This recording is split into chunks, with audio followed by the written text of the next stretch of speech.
Hi everyone, it's me, and today, do you eat food and wish you had a girlfriend/boyfriend? Let's find out. So you're telling me this is a love potion? Love potion? I don't know, stranger I just met on the street. I'm a bit skeptical. How does it work? What do you mean? You drink it. Boom, you're in love. $50 for the bottle, final offer. What I mean is, what biological pathways does it involve? Endocrinologically speaking, what's happening? What hormones are being activated? Listen. And what does the literature have to say about this love potion? Has it been double-blind tested? Do you have studies? Does this even have FDA approval? Here's $50 to leave me alone, okay? Final offer. I'll take it. Works every time. Oh! Not bad, come on!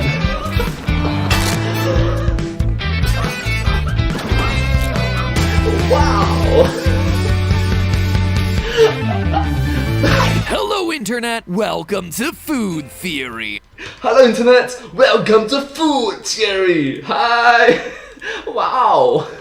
Love potion! This Valentine's Day, we're giving you the gift of knowledge. Sorry, can't return it. We threw away the receipt. As you know, theorists, February 14th is right around the corner. And if you didn't know that, I'd suggest you start making dinner reservations real quick. Right, this video came out in the year 2021, February, so yeah, right now it's in the year 2022, I'm sorry, but let's find out Long together. story short, it is the season of love, and nothing says love quite like food. We're talking romantic dinners, chocolates, candy hearts, and if you don't have a date this Valentine's Day, statistics show there's a good chance stress eating will be involved. But here's what I want to know on this, the most romantic day of the year. What's the most romantic food? What should two lovebirds actually be ordering off the menu? As you might imagine, certain food should be more effective at getting you in certain moods than others. For instance, the only mood fried chicken wings are putting me in is the mood for a nap. That's right, theorists. Today's episode is all about aphrodisiacs. Named after Aphrodite, the Greek goddess of love, aphrodisiacs are substances capable of arousing romantic desire. The more you know, aphrodisiacs. The more you know. Now, there's a ton of conflicting information out there on this topic. A simple Google search for aphrodisiacs turns up dozens of foods and products that'll supposedly get you in the mood. Meanwhile, that same Google search also yields dozens of results claiming the exact opposite, that aphrodisiacs are a complete myth. And I can't help but wonder if all the naysayers have it right. After all, if oysters, chocolate, coffee, ginger, maca, pumpkin, pine nuts, apples, avocado, asparagus, pomegranate, celery, watermelon, strawberries, cherry, honey, fish, and tiger penis are all legitimate aphrodisiacs, how in the heck would anyone get anything done? So Wait a minute first, wait a minute! Why? Why is there a tiger? Why? today we're gonna hear what science has to say about all this. Are aphrodisiacs real or not? And if they are, how do you use them to make the Valentine's Day meal to end all Valentine's Day meal? You do recognize that tigers right now in the year 2022 are endangered species. Please don't them for their They say that the way to a man's heart is through his stomach, but today we're making a pit stop to the brain to learn all about the real ins and outs of love food. So all aboard the love train, theorists, because today we're bringing you those hashtag Aphrodisi facts. Don't feel obligated to use that hashtag, by the way. In fact, you know what? You know what? Don't. I just said it, and I immediately regretted it. Now then, according to a team of scientists led by anthropologist Dr. Helen Fisher at Rutgers, Hi, Dr. Helen Fisher. Hi. romantic love can be broken down into three main categories: lust, attraction, and attachment. The reason for these three divisions is that different hormones are at play in different categories. For example, lust, or the animalistic drive to reproduce, can be linked to the hormones testosterone and estrogen. To reproduce, to mate, to breed. The androgens. When the brain's hypothalamus stimulates the production of more of these hormones, the result is an increase in libido or higher sex drive. Next up, Okay, yeah, I forgot to mention, MedPad, let's keep this wholesome, let's keep this educational, let's keep this family friendly. Yep.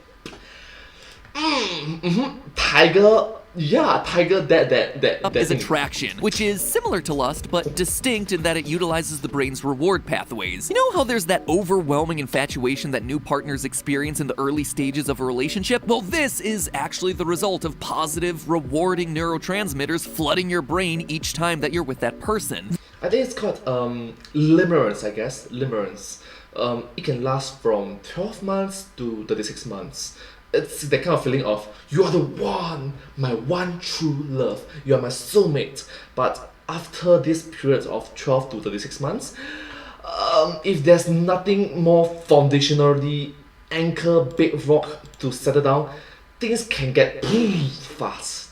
Like I'm talking about kids, children, or if personal preferences is like personal values, principles, what do you stand for, right? So it is those kind of things that have similarity that can help couples, that help relationships grow. So yeah. This is biologically what's meant by attraction, and feelings of attraction are largely connected to the hormone dopamine as well as norepinephrine and serotonin. Last and probably most importantly is attachment. Eventually your brain is going to get tired of all those dramatic rushes of neurotransmitters. The floods become less intense and your tolerance goes up. This is the attachment phase, the stage of comfortable stability that long-term romantic partners often achieve. The attachment phase, the stage of comfortable stability. Oxytocin, sometimes referred to as the love hormone, or alternatively, the cuddle chemical, as well as vasopressin promote this sort of deep bonding. And it's worth mentioning that this effect isn't exclusive to romantic relationships. Attachment can also apply to deep interpersonal connections like friendships or the bond between a parent and a child. And maybe like a pet or something, or maybe I just love inanimate object as well. Case in point, it varies from individual to individual. Okay, so that breaks down chemically our three main types of love. So knowing what hormones are at play, the rest of the episode should be an absolute breeze, right? All we gotta do is identify the foods that trigger these hormones, and bam! That's our list of legitimate aphrodisiacs. Ultimate love food! Right? If only it were that simple, theorists. Take oysters, for example. Here's a food that has a historical reputation as a natural aphrodisiac, and was included on pretty much every pseudo-scientific list of aphrodisiacs that I happened upon. Outside of chocolate-covered strawberries and those chalky conversation hearts, oysters are the go-to mood food for Valentine's Day. Apparently, nothing says, "Oh baby, come hither," quite like a mollusk with the texture of a loogie, but sure, we're gonna roll with that. A common line of thinking I encountered in the research was that oysters contain zinc, and zinc is key to testosterone production. Ergo, oysters boost libido. And while sure, it's true that zinc is indeed part of a healthy diet, it's basically doing the same thing to your sex drive as getting exercise or plenty of sleep. You know what else gives you a lot of zinc? Beans. And I ain't ever had any romance in my life after a big ol' scoop of pintos. Same thing with oysters, and the Food and Drug Administration has concluded the same thing. They directly address the oyster rumor in their website, stating that there is no scientific evidence to suggest oysters, and by proxy pinto beans, are an aphrodisiac. It's a similar story for a lot of the other would-be aphrodisiacs that promote hormones linked to attraction and attachment. Chocolate, for example, is another food with that age-old reputation for being a natural aphrodisiac. She loved me, she loved me not. She loved me, she loved you not.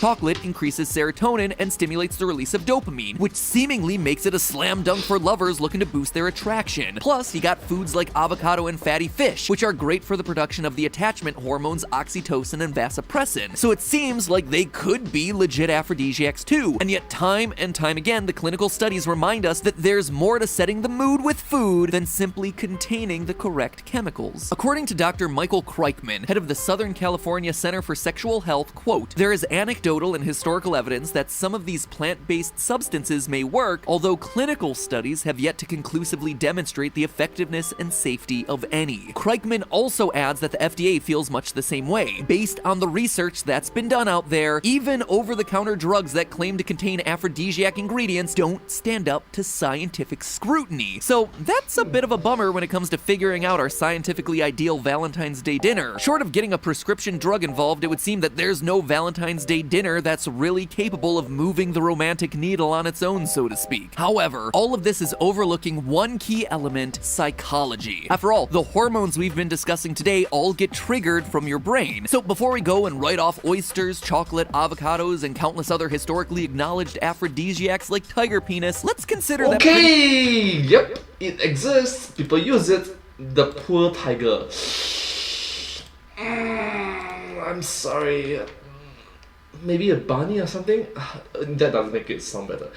Tigers are endangered species. Please don't them for the much anything can be an aphrodisiac if you believe it to be. I'm talking about the placebo effect, the phenomenon where an inactive substance with no known medical effect is able to get real results. The placebo effect, yes! And as a matter of fact, the placebo effect has been shown to be a more powerful aphrodisiac than any of the actual chemicals in the food that we've talked about today. See, if someone believes the food or drink they're ingesting has an amorous effect, then it can absolutely become a self-fulfilling prophecy. And if you are going so far as to eat bull testicles for a bedtime boost, like some traditions do in India and China, well, you must really believe in the power of this stuff.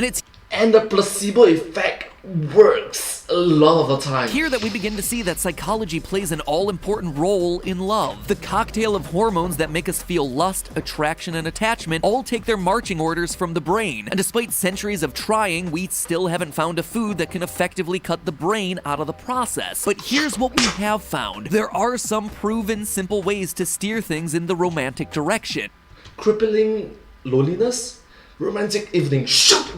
And they don't really have a whole lot to do with food. For example, a 2008 study discovered that women are 3 times more likely to give their number to a guy if he has a dog. Multiple studies have shown that What? Wait, what? What? Okay. Okay, the more you know, I guess, the more you know. Food for thought. both men and women are perceived as more attractive when they wear the color red. So maybe like the dog cafe, or maybe can go to the zoo. Okay. I learned something very important. A 2014 Rare red color, okay. study suggests that kindness can make you more attractive to others. And studies Okay, have okay, that's repeatedly great. shown that surprises intensify our emotions and boost our dopamine levels, Surprise! reactivating relationships that might be flatlining or feeling stale. So in a It's like a plateauing, then it's just a surprise.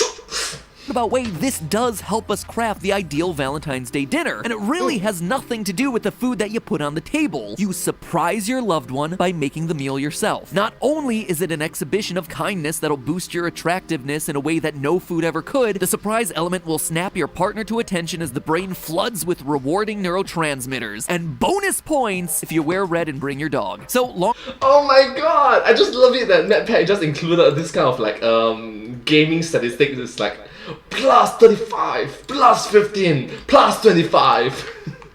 Long story short, eating supposed aphrodisiacs like honey aren't going to make you more attractive to your loved one. Interesting. But using honey, our sponsor for today's episode, to save money on all your online purchases probably will, because nothing is sexier than saving money. Honey is a free browser extension that scours the internet for promo codes and automatically tests them when you're checking out. It's basically your online shopping best friend, except instead of hitting you up for money, this best friend saves you money. The Food Theory team actually uses honey all the time on our productions. The kitchen scale that Amy used for all the measurements in our recent pizza episode, not to brag, but honey saved a cool 10% on that one. And for our Colonel Sanders secret recipe episode where we had to find white pepper specifically from Malaysia, not only were we able to find some on a honey supported site, but we saved a couple of bucks in the process. It's super simple. First, you get honey on your computer for free in 2 easy clicks. 1 and 2. Then when you're checking out on one of its 30,000 supported sites, honey pops up. You click apply coupons, then wait a few seconds as honey searches for coupons on the site. If honey finds a working code, boom, your prices drop. So yeah, it's safe to say that we here at Food Theory are all about the honey browser extension. It's free and it works with whatever browser we happen to be using. It's simple. If you have a computer, honey should be on it. Well, not that honey, unless of course you're into that sort of thing. Here's the deal, theorists. Get honey for free today by going to joinhoney.com/foodtheory. I repeat, joinhoney.com/FOODTHEORY. But since that's a lot to type in, just go to the top line of the descriptions and click it there. That'll let them know that we sent you, that we're a good partner to them, and that they should continue helping to fund this show. Once again, a huge thank you to Honey for sponsoring today's episode, and always, friends, remember, it's all just a theory. A food theory. Bon appetit.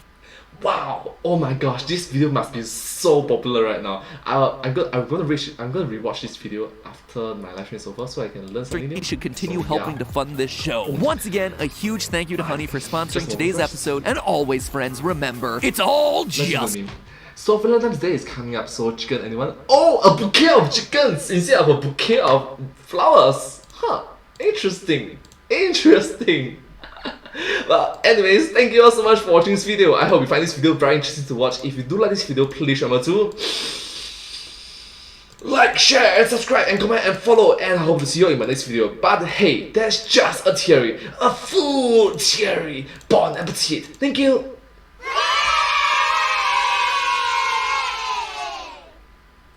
And I hope to see you in my next video. Bye bye. Subscribe.